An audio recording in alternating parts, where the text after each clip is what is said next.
ராணி நேயர்களுக்கு வணக்கம். இன்னைக்கு நம்ம ஒரு சிம்பிள் அண்ட் குவிக் ரெசிபியா கேக் பாப்ஸ் எப்படி பண்றதுன்னு பார்க்கலாம். தேவையான பொருட்கள்: வெண்ணிலா கேக் ஒரு துண்டு, சுண்டிய பால் 50 ml, மெல்டட் சாக்லேட் தேவையான அளவு. ஸோ ஃபர்ஸ்ட் வந்துட்டு இந்த மாதிரி ஒரு வெனிலா கேக் வந்து நீங்கள் நார்மல் ஷாப்ஸ்லேயே உங்களுக்கு அவைலபிளாக இருக்கும். வாங்கியிருக்க வெனிலா கேக் எடுத்து இந்த மாதிரி கிரம்பிள் பண்ணிக்கோங்க.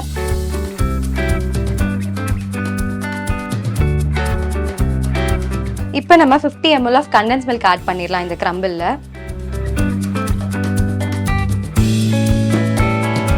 ஸோ அது பண்ணிங்கன்னா இந்த மாதிரி உங்களுக்கு ஒரு டெக்ஸ்சர் கிடைக்கும். ஸோ இதை நீங்கள் வந்து ரோல் பண்ணிக்கலாம் நார்மலாக உங்கள் கையில்.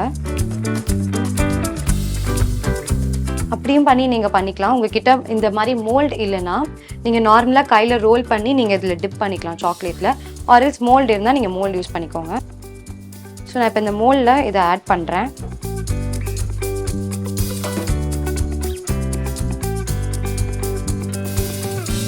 ஸோ இதிலே ரெண்டு மெத்தட் இருக்குது. ஸோ ஒன்று நீங்கள் எப்படி பண்ணலாம், ஆர்எல்ஸ் இன்னொன்று நீங்கள் இதிலே ஆட் பண்ணிக்கலாம். ஸோ நான் அதையும் பண்ணி காட்டுறேன் உங்களுக்கு. இந்த மெல்டட் சாக்லேட்ஸில் நான் green colour food colour add பண்ணியிருக்கேன் ஒயிட் சாக்லேட்டில்.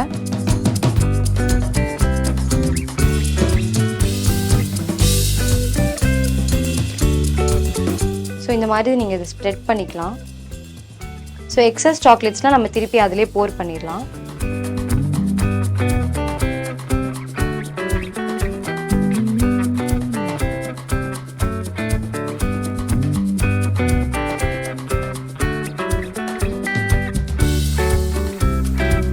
இப்போ நம்ம இதை ஃப்ரீஸ் பண்ணிடலாம் ஒரு 5 to 10 மினிட்ஸ்க்கு. இது ஃப்ரிட்ஜ்குள்ளே வைக்கிறதுக்கு முன்னாடி நீங்கள் இந்த ஸ்டிக் வச்சு உள்ளே இன்சர்ட் பண்ணிக்கோங்க, அப்போ தான் அது செட் ஆகும். இது வந்து இந்த இதுக்கு மட்டும் நம்ம ஃபஸ்ட் ப்ராசஸ்க்கு மட்டும் பண்ணுறோம். ஸோ நம்ம ஃப்ரிட்ஜில் இருந்து இப்போ எடுத்துட்டோம். செகண்ட் மெத்தட் மட்டும் தான் செட் ஆயிருக்கு. ஃபர்ஸ்ட் மெத்தட் செட் ஆகிறதுக்கு இன்னும் 10 மினிட்ஸ் ஆகும். அதுக்குள்ளே நம்ம இந்த கேக்கை இதில் ஃபில் பண்ணிவிட்டு மறுபடியும் ஃப்ரிட்ஜில் வச்சிடலாம். இந்த செட்டான சாக்லேட்டை நம்ம கேக் ஃபில் பண்ணுறோம்.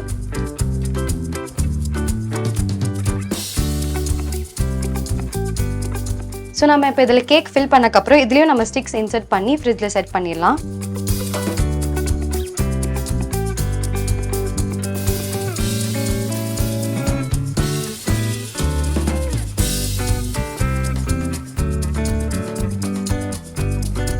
இப்போ இந்த செகண்ட் மெத்தடில் நம்ம வந்துட்டு மேலே சாக்லேட்ஸ் போர் பண்ணலாம்.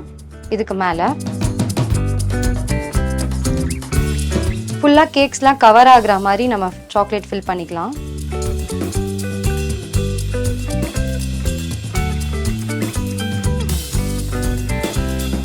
ஸோ நம்ம இப்போ சாக்லேட் போட்டு கவர் பண்ணிட்டோம். இதை நம்ம மறுபடியும் ஃப்ரீஸ் பண்ணிடலாம். ஸோ 3 கேக் பாப்ஸுமே இப்போ செட் ஆயிடுச்சு. நம்ம ஃபர்ஸ்ட் மெத்தட் எடுத்து இப்போ நம்ம சாக்லேட்டை டிப் பண்ணிடலாம். இப்போ நம்ம இதை சாக்லேட்டில் டிப் பண்ணிடலாம்.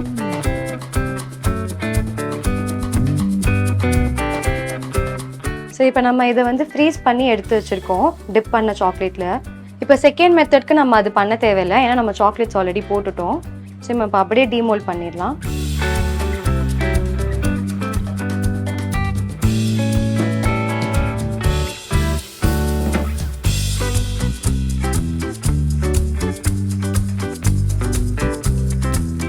ஸோ நம்ம இப்போ வந்து மெல்டட் சாக்லேட் வந்து இது மேலே கார்னிஷ்காக பண்ணிடலாம்.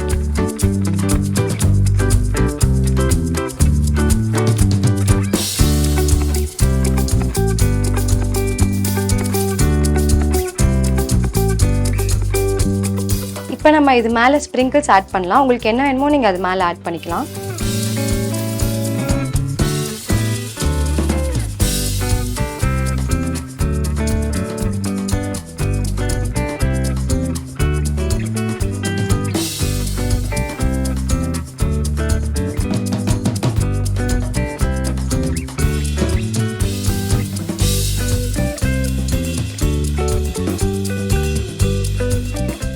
ஸோ சிம்பிளாக ஒரு டெசர்ட் நம்ம இப்போ பார்த்துருக்கோம். இதை நீங்கள் வீட்டில் ட்ரை பண்ணி பார்த்துட்டு எப்படி இருக்குன்னு கமெண்ட் செக்ஷனில் சொல்லுங்கள். Until then, it's bye from Sandhya. மறக்காமல் சப்ஸ்கிரைப் பண்ணிக்கோங்க. செய்முறை: கேக் பாப் செய்ய முதலில் ஒரு சிறிய கிண்ணத்தில் வெண்ணிலா கேக்கை துண்டு துண்டுகளாக பீத்து போட வேண்டும். பின்னர் அவற்றுடன் சுண்டிய பால் சேர்த்து நன்றாக பிசைந்து சிறு சிறு உருண்டைகளாக பிடித்து கேக் அச்சு பயன்படுத்துவோர்கள் கேக் பாப்ஸை 2 விதத்தில் செய்யலாம்.